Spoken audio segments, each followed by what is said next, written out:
இந்த போட்டோவை பார்த்தாலே தெரியும். உதயநிதி, அவரோட மகன் இன்பநிதி, அமைச்சர் மூர்த்தி எல்லாரும் உட்காந்துருக்காங்க. இவங்களுக்கு எல்லாத்துக்கும் பின்னாடி வட்டமிடப்பட்டு காட்ட இடத்துல ஒருத்தர் நிற்கிறார் இல்லையா, அவர் தான் ஜல்லிக்கட்டு தடையை நீக்கிறதுக்காக போராடின ஜல்லிக்கட்டு தலைவர் பிஆர் என்கின்ற பி ராஜசேகரன். பல ஜல்லிக்கட்டு காளைகளுக்கு சொந்தக்காரர். தமிழ்நாட்டில் மிக சிறந்த ஜல்லிக்கட்டு காளையாக இருந்து மறைந்த அப்பு காளையோட உரிமையாளர். இந்த ஜல்லிக்கட்டுல விவிஐபி வரிசையில உட்கார தகுதியான அந்த நபரை நிக்க வச்சுட்டு இன்பநிதியெல்லாம் முன்னாடி உட்கார்ந்துருக்கார். இது மாதிரி ஜல்லிக்கட்டுல கேவலங்கள் அப்படிங்கிறது நிறைய அரங்கேறிச்சு. ஜாதி பார்த்து பரிசு கொடுக்குறாங்க, வீரர்களை இறக்கியே விடலை, சொந்த ஊர் காளைகளுக்கு அனுமதி கொடுக்கல, இப்படி பல கேவலங்களோட ஜல்லிக்கட்டு அப்படிங்கிறது நடந்துகிட்டு இருக்கு. இது எல்லாத்தையும் தான் இந்த வீடியோவில் நாம் பார்க்க போகிறோம். இதனால் வரைக்கும் நம்மளோட இன்ஃபோ பாலிடிக்ஸ் சேனலுக்கு சப்ஸ்கிரைப் பண்ணாமல் பார்க்குற நண்பர்கள் மறக்காமல் சப்ஸ்கிரைப் பண்ணி ஆதரவு கொடுங்க. வீடியோக்குள்ளே போவோம். ஜல்லிக்கட்டு தமிழர்களோட ஒரு பாரம்பரிய வீர விளையாட்டு போட்டி. இந்த ஜல்லிக்கட்டு போட்டிக்காக தான் இளைஞர்கள் பல ஆண்டுகளுக்கு பிறகு ஒன்று திரண்டு அந்த ஜல்லிக்கட்டு போட்டியை ஜெயிச்சு கொடுத்தோம். இதெல்லாமே உங்களுக்கு தெரியும். ஜல்லிக்கட்டுக்கான தடை அப்படிங்கிறது தமிழர் விரோத காங்கிரஸ் திமுக கூட்டணி அரசாங்கம் மத்தியில் இருந்தப்போ தான் விதிக்கப்பட்டுச்சு. இதையும் நீங்கள் மறந்துடக்கூடாது. ஆனால் இன்னைக்கு வெக்கமே இல்லாமல் நாங்கள் தான் ஜல்லிக்கட்டு நாயகர்கள் அப்படின்னு சொல்லி ஸ்டிக்கர் ஒட்டிக்கிட்டு கூச்சமே இல்லாமல் விவிஐபிக்கெல்லாம் திமுகவினர் மேடையை அலங்கரிக்கிறாங்க அப்படிங்கிறது அந்த ஜல்லிக்கட்டுக்கே அவமானம் அப்படிங்கிறதும் உங்களுக்கு தெரியும். மொழிப்போரில் மொழிக்காக உயிரை நீத்த ஒரு இனம் இருக்குது அப்படின்னா அது தமிழினம் தான். அந்த மொழிப்போருக்கு பிறகு இளைஞர்கள் ஒரு எழுச்சியோடு ஒன்று திரண்டு ஒரு விஷயத்துக்காக போராடினாங்க அப்படின்னா அது ஜல்லிக்கட்டு போட்டி தான். ஆனால் அந்த ஜல்லிக்கட்டு போட்டியை எவ்வளவு கேவலப்படுத்த முடியுமோ அவ்வளவு கேவலம் அப்படிங்கிறது 3 நாளாக நடந்துகிட்டு இருக்கு.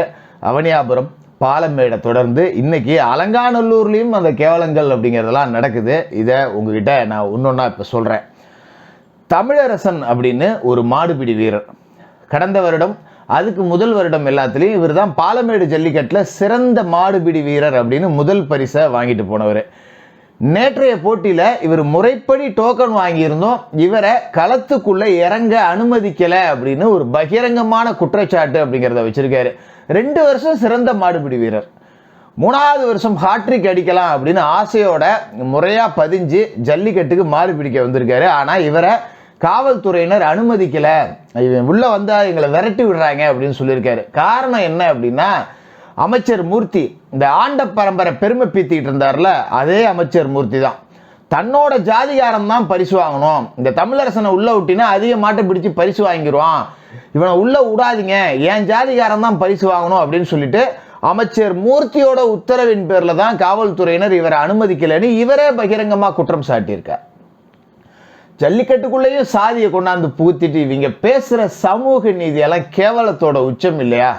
இந்த மக்களாகிய உங்ககிட்டயே இந்த முடிவை நாம் விட்டுருவோம். 2வதாக பார்த்தீங்கன்னா, நேற்று இன்னைக்கு அலங்காநல்லூர் ஜல்லிக்கட்டு இப்போ நான் இந்த வீடியோ எடுக்கிறப்ப நடந்துக்கிட்டு இருக்கு. நேற்று இரவு, அதாவது மாட்டுப்பொங்கல் அன்று இரவு, அலங்காநல்லூர் பேரூராட்சிக்கு உட்பட்ட மொத்த கிராம மக்களும் திரண்டு அங்கே போராடிக்கிட்டு இருக்காங்க வாடிவாசலுக்கு பின்னால். எதுக்காக இந்த போராட்டம் அப்படின்னு பார்த்தீங்கன்னா, அந்த 3 கிராமங்களுக்கு உட்பட்ட பேரூராட்சி அலங்காநல்லூர், அந்த கிராம மாடுகளுக்கு அனுமதியே கொடுக்கப்படலையா. அந்த கிராம மாடுகளுக்கு எல்லாமே 800 நம்பருக்கு பிறகுதான் டோக்கன் கொடுக்கப்பட்டிருக்கு. அதாவது 1வது காலை 2வது காலைன்னு வரிசையாக வைப்பாங்க பார்த்தீங்களா.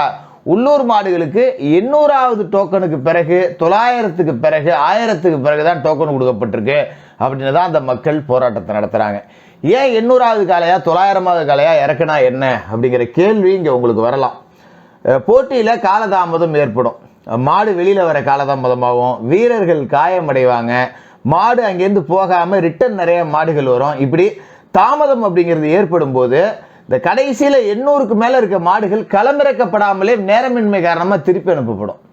அப்போ உள்ளூர் காளைகள் உள்ளூரில் களமிறங்கலை அப்படின்னா இந்த போட்டிக்காக மட்டுமே காளையை வளர்த்துக்கிட்டு இருக்கவங்களோட வயிற்றெரிச்சல் எப்படி இருக்கும் கொஞ்சம் யோசிச்சு பாருங்க.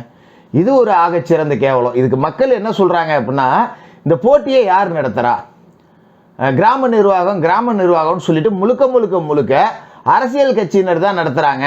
திமுகவினர் அவர்கள் சார்ந்த மாடுகளுக்கு, அவங்க கட்சிக்காரங்களோட மாடு, அவங்க ரெக்கமெண்டேஷன் கொடுத்த மாடு, இப்படி எல்லாத்துக்குமே முன்னாடி டோக்கன் கொடுக்குறாங்க. ஆனால் சொந்த ஊர் காளைகளுக்கு அனுமதி மறுக்கப்படுது அப்படிங்கிற ஒரு மோசமான குற்றச்சாட்டு அப்படிங்கிறதையும் வச்சாங்க.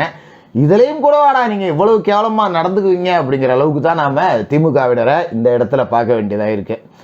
அதோட இன்னொரு முக்கியமான விஷயம் என்ன அப்படின்னா, அவனியாபுரம் ஜல்லிக்கட்டு போட்டியில் மாடு பிடிச்ச மாடுபிடி வீரரான நவீன் அப்படிங்கிறவர் ஒரு காலை குத்தியதில் களத்திலேயே படுகாயம் அடைஞ்சார்.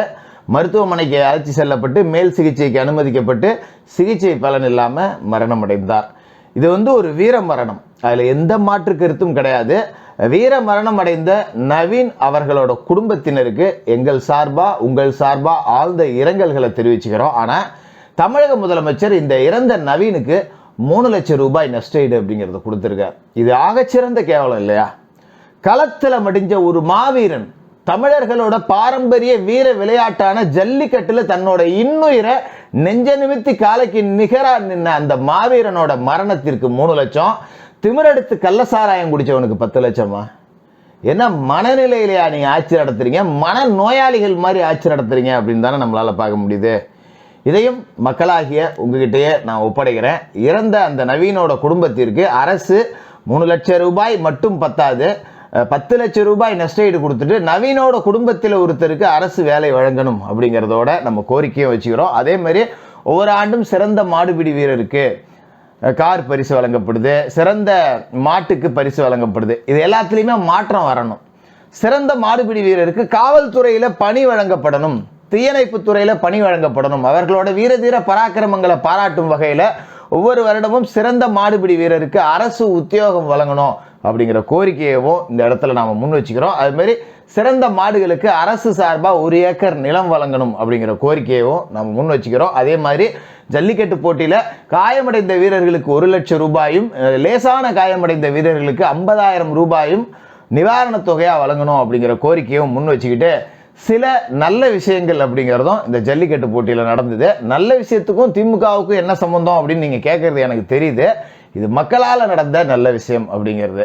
பாலமேடு ஜல்லிக்கட்டு போட்டியில் சேவ் அரிட்டாப்பட்டி அப்படிங்கிற பதாகைகளை ஏந்திக்கிட்டு மக்கள் பார்வையாளர்களாக கலந்துக்கிட்டாங்க.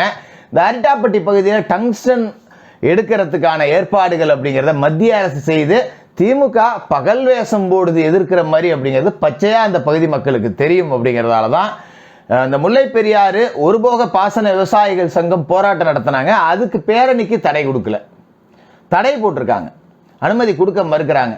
நம்ம முதலமைச்சர் டங்ஸ்டனுக்கு எதிரானவர்னா டங்ஸ்டனுக்கு எதிரான போராட்டத்துக்கு அவர் ஆதரவு கொடுத்துருக்கணுமே. ஆனால் ஏன் அனுமதி மறுக்கப்படுது? அப்போ திமுகவும் பிஜேபியும் இந்த விவகாரத்திலையும் கள்ள கூட்டணி அப்படிங்கிறத மக்கள் புரிஞ்சுக்கிட்டாங்க. அதோடைய வெளிப்பாடு தான் சேவ் அரிட்டாப்பட்டி அப்படிங்கிற பதாகைகளை ஏந்திக்கிட்டு அவங்க போராட்டம் அப்படிங்கிறது நடத்தினாங்க. மறுபடியும் திரு PR அவர்களோட விவகாரத்துக்கு வரும். ஜல்லிக்கட்டு சங்க தலைவர் PR என்கின்ற P ராஜசேகரன் பல காளைகளுக்கு சொந்தக்காரர். திமுக காங்கிரஸ் கூட்டணி அரசால ஜல்லிக்கட்டுக்கு தடை விதிக்கப்பட்டப்ப காளைகளை காட்சிப்படுத்தக்கூடாத விலங்குகள் பட்டியலில் இணைச்ச காங்கிரஸ் திமுக கூட்டணியால தான் ஜல்லிக்கட்டுக்கு தடை அப்படிங்கிறதே வந்துச்சு. அந்த தடைக்கு காரணமான கருணாநிதி குடும்பத்தை சேர்ந்தவர்கள் எல்லாமே முன்வரிசையில் உட்காந்து VVIPக்களாக இருக்காங்க. ஆனால் அந்த ஜல்லிக்கட்டை தடையை உடைக்க பல போராட்டங்களை நடத்தி பல வழக்குகளை தொடுத்த ஒரு மிகப்பெரிய VVIP அந்தஸ்தில் உட்காரப்பட வைக்க வேண்டிய மனிதர் PR அவர்கள் நின்றுட்டு இருக்கார் அப்படிங்கிறது உண்மையிலேயே வேதனையோட உச்சமாக இருக்கு. எப்படியோ ஜல்லிக்கட்டுலையும் அரசியலை பூத்தியாச்சு, கட்சியை பிடித்தியாச்சு, ஜல்லிக்கட்டை நாசம் செய்யக்கூடிய வேலைகளையும் திமுக தொடர்ச்சியாக செஞ்சுக்கிட்டு இருக்கு. மக்களாகிய உங்ககிட்டயே முடிவு விட்டுருவோம். மறுபடியும் ஒரு ஜல்லிக்கட்டு போராட்டம் விரைவில் நடத்தப்பட வேண்டிய ஒரு சூழல் வரும். அது வரக்கூடாதுன்னா 2026 திமுக அழிக்கப்படணும், அழிக்கப்படணும், அழிக்கப்படணும்.